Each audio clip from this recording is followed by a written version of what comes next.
Deixe-me começar com algo de que quase ninguém fala. Honestamente, algumas crianças não crescem se sentindo invisíveis. Elas crescem se sentindo medidas. Medidas em comparação com o irmão, com o primo, com o filho do vizinho, medidas em comparação com uma versão de si mesmas que nunca existiu, mas que era constantemente descrita para elas. Quando a vida adulta começa, a criança que sempre foi comparada não simplesmente deixa essa experiência para trás.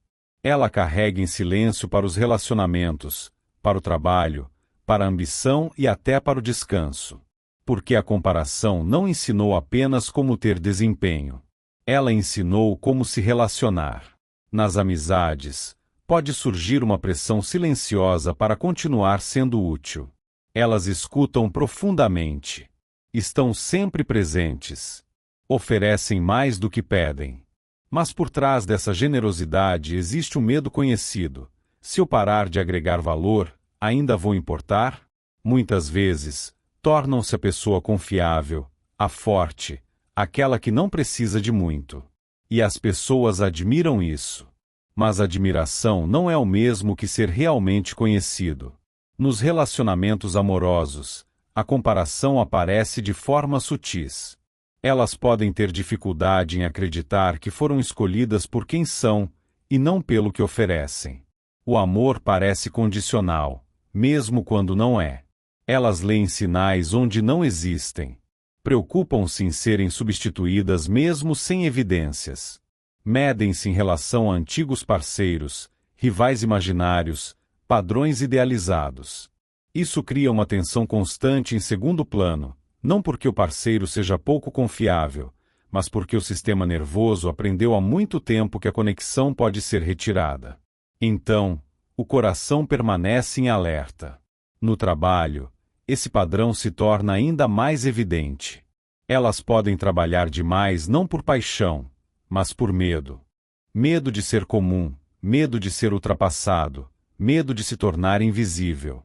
As conquistas trazem alívio momentâneo, não satisfação. Porque alívio não é realização. É apenas ausência de ameaça. Elas têm dificuldade em celebrar o próprio progresso. A mente imediatamente pergunta: e agora, qual é o próximo passo? Descansar parece inseguro, porque a comparação nunca descansa. Sempre existe alguém se movendo. E, se elas param, imaginam que estão ficando para trás. Isso leva a um tipo muito específico de exaustão. Não física, mas existencial. A sensação de estar correndo o tempo todo sem saber onde fica a linha de chegada. E aqui está o paradoxo. Muitas pessoas que cresceram sendo comparadas são altamente capazes. São perspicazes, emocionalmente conscientes, adaptáveis. Mas essas forças foram moldadas sob pressão, e isso significa que vêm com um custo. Elas podem ter dificuldade para tomar decisões, porque escolher parece arriscado. E se for a escolha errada? E se outra pessoa escolher melhor? E se essa decisão me tornar menos impressionante? Então, elas adiam. Pensam demais. Buscam confirmação. Aprendem que os resultados determinam valor pessoal, por isso cada decisão parece um teste. Também existe uma relação interessante com o fracasso. Algumas pessoas desenvolvem um medo profundo dele. Outras quase o esperam. Podem sabotar oportunidades pouco antes do sucesso, não de forma consciente, mas emocionalmente, porque o sucesso cria exposição. E exposição parece perigosa para alguém que foi constantemente avaliado. Fracassar cedo parece mais seguro do que ser julgado depois. Então, podem recuar justamente quando as coisas começam a dar certo e depois se culpar por isso. Mas isso não é autodestruição. É autoproteção que nunca foi atualizada. Outro efeito silencioso da comparação constante é a perda da motivação interna. Quando uma criança cresce focada em superar os outros, ela perde o contato com o desejo intrínseco. Torna-se habilidosa em fazer aquilo que é recompensado, mas não em identificar aquilo de que realmente gosta. Por isso, na vida adulta, pode sentir-se sem direção. Pode ter sucesso em um caminho que não escolheu. Pode parecer realizada por fora e ainda assim sentir vazio por dentro, porque realização verdadeira exige alinhamento. E alinhamento exige conexão consigo mesmo, algo que a comparação interrompe. O processo de cura não começa com confiança, mas com curiosidade. Curiosidade sobre a própria experiência interior. Do que eu realmente gosto? O que tem significado para mim? Quais valores permanecem firmes mesmo sem aplausos? Essas perguntas podem causar desconforto no início, porque para alguém criado na comparação, o silêncio parece estranho. Não há placar, nem retorno imediato, apenas presença. Mas é na presença que a identidade vive. Outro passo essencial é aprender a reconhecer o antigo reflexo de medir tudo. Aquele momento em que você entra em um ambiente e imediatamente observa: quem está melhor? Quem parece mais confiante? Quem tem mais status? Esse reflexo não é um defeito. É um padrão aprendido. E padrões podem ser observados sem serem obedecidos. Você pode perceber a comparação sem segui-la. Pode dizer a si mesmo: isso é um hábito antigo, e gentilmente voltar para si. A comparação estreita a atenção. A autoconsciência expand. O corpo também tem um papel importante na cura. Porque a comparação vive não apenas nos pensamentos, mas também na tensão. Os ombros sempre erguidos, a mandíbula apertada, a respiração curta. Tudo isso são sinais de vigilância. Aprender a relaxar não é preguiça. É reaprender a sentir segurança. É por isso que muitas pessoas que foram comparadas se sentem desconfortáveis quando tudo está calmo. A calma parece estranha. O caos parece normal. Mas é na calma que a reparação acontece. Outra parte importante é redefinir o sucesso, não como superioridade, mas como alinhamento. Sucesso passa a ser fazer um trabalho que tenha significado, mesmo que ninguém perceba. Sucesso passa a ser viver relacionamentos que sejam mútuos, e não performáticos. Sucesso passa a ser descansar sem culpa. Essa redefinição não é fácil, porque vai contra o condicionamento, mas é necessária. Também existe um luto que surge durante a cura. Luto pela versão de você que nunca pôde simplesmente existir. Pela criança que teve que crescer rápido demais. Pela criança que aprendeu a merecer amor em vez de apenas recebê-lo. Esse luto pode vir em ondas. Pode parecer pesado. Mas faz parte da integração. Você não está se tornando mais fraco. Está se tornando inteiro. Um dos momentos mais poderosos da cura acontece quando você para de perguntar: sou melhor do que eles? E começa a perguntar: estou sendo honesto comigo mesmo? Porque a honestidade constrói autoconfiança, e a autoconfiança é o oposto da comparação. Quando você confia em si mesmo, não precisa de validação externa constante. Você escuta para dentro. Responde em vez de reagir. Escolhe com base em valores, não em medo. Os relacionamentos também mudam. Você começa a permitir ser visto sem precisar atuar. Pede ajuda sem se sentir menor. Estabelece limites sem precisar explicar o seu valor. Isso pode parecer desconfortável no início, porque você está saindo de um papel familiar. Mas, com o tempo, traz alívio, porque você já não está atuando. Está participando. Também é importante falar sobre autocompaixão. Muitas pessoas que foram comparadas tornam-se duras consigo mesmas. Elas falam consigo mesmas de maneiras que jamais falariam com alguém que amam. Essa voz muitas vezes é herdada, não escolhida. Aprender a suavizá-la não é indulgência. É correção. Você pode questionar essa voz não com positividade forçada, mas com realidade. Pode dizer: eu tenho o direito de existir sem precisar ser excepcional. Essa frase pode parecer radical, mas é verdadeira. O valor humano não é conquistado. É inerente. A mudança final acontece quando você percebe algo silenciosamente poderoso. A comparação ruba tempo.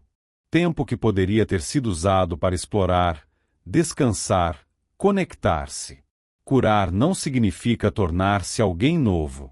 Significa recuperar esse tempo internamente. Permitir-se seguir no seu próprio ritmo. Permitir que sua vida aconteça sem medição constante.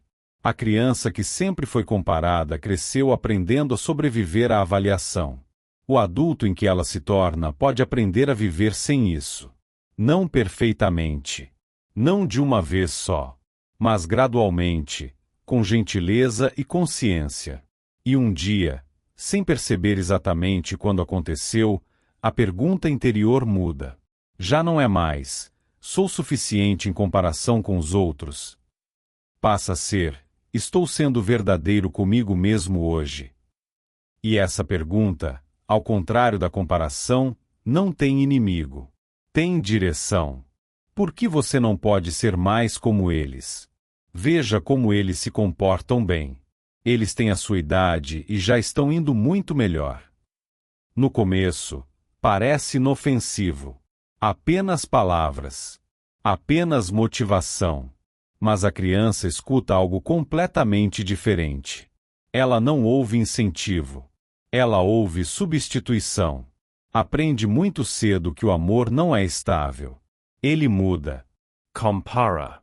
Classifica.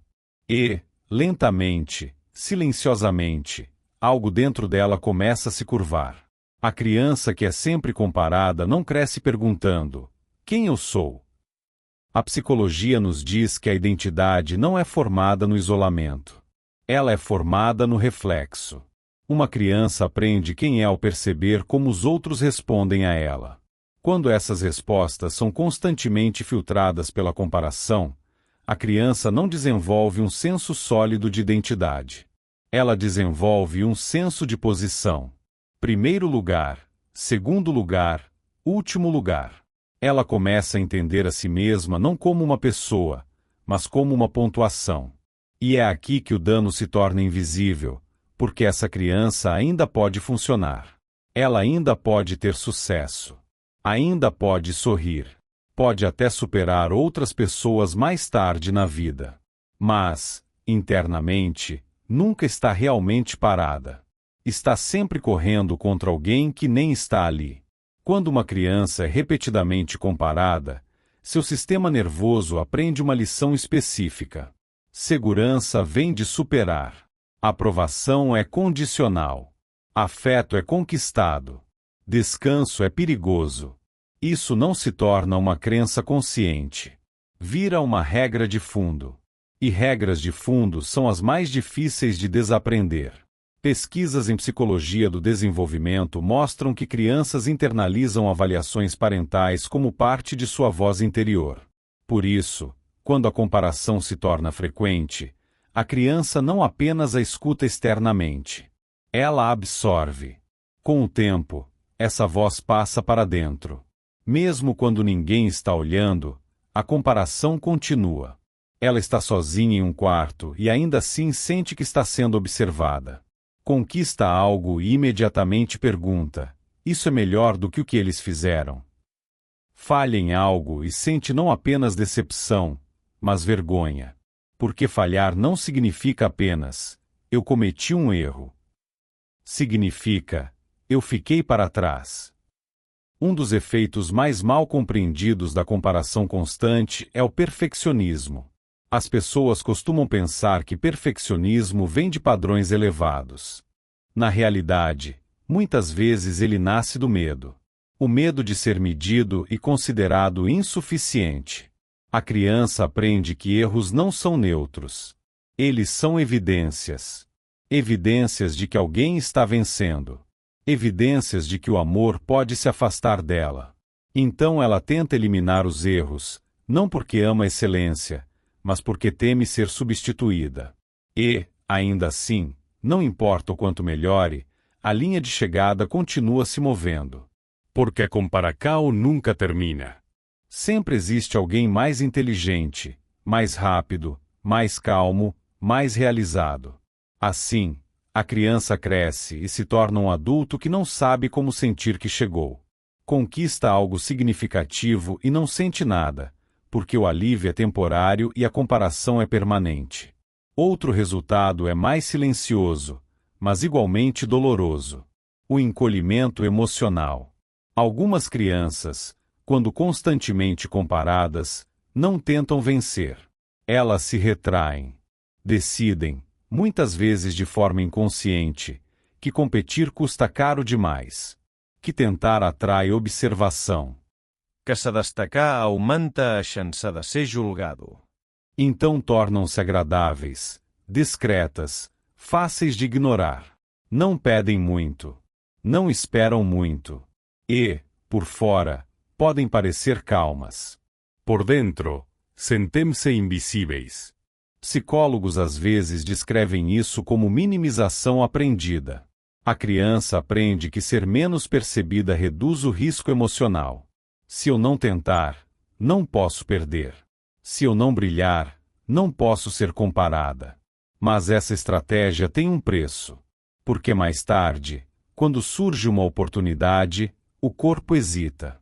Não por falta de capacidade, mas porque a atenção parece insegura. Ela associa ser vista a ser avaliada. E a avaliação parece perigo. Também existe a criança que se torna hiperatenta. Elas aprendem a ler o ambiente antes mesmo que o ambiente fale. Percebem microexpressões, mudanças de tom, pausas.